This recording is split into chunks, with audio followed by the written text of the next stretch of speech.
Okay, let's move along and take a look at the victims, because these are the other half of the winners or victors equation, and how they play out their life.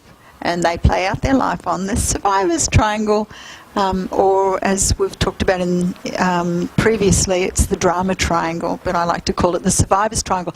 And the reason why I call it the survivor's triangle is because it involves the beliefs and the attitudes and the behaviours and the thoughts and the feelings that were taught to us and given to us in our script that was the survival strategy that we were taught, or that we acquired, or that we developed by our own experience, that allowed us to survive firstly in our family, but also then we take those same attitudes and beliefs and behaviours into every other relationship, having a notion still that this is what I have to do in order to survive in this relationship and not live. Exactly.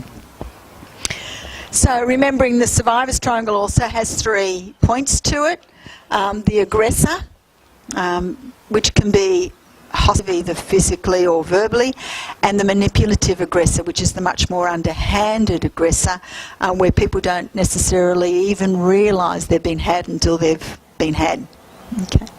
The martyrs obviously are the people who die for the cause, or die trying to make something, or die hoping that something will happen. Desperately doing whatever it is that their survival mechanism has taught them that they need to do, but not necessarily getting the outcome that they want. And of course down here in the bottom corner is the helpless, which is very different from the vulnerable on the victors or winners triangle, in that the helpless person can't see an end to it. They don't think that there's actually ever going to be a way out of it, and don't even know how to contemplate that as a possibility.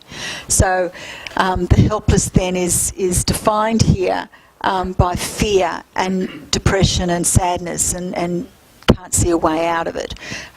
Aggressors are defined by anger and feelings of loneliness, and the martyrs are defined by feelings of guilt and anxiety and resentfulness. Does a survivor play all 3 different yes, parts of the triangle? absolutely.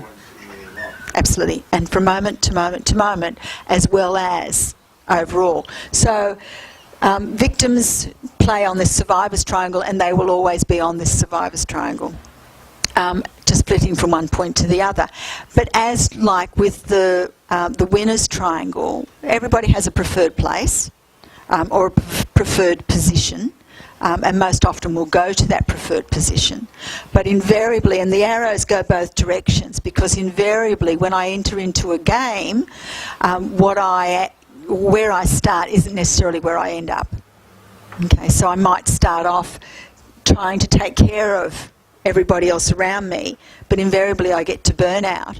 But rather than acknowledging my burnout and getting the care that I need, I may in actual fact flip over to aggressor and start yelling at everybody, or I might flip down to helpless and go to the nearest pub and buy myself a bottle of bourbon and bury myself in it.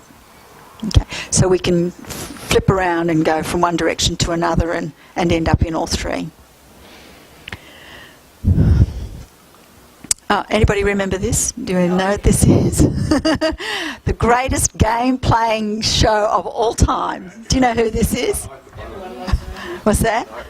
Like the Big Brother, Robert. They're all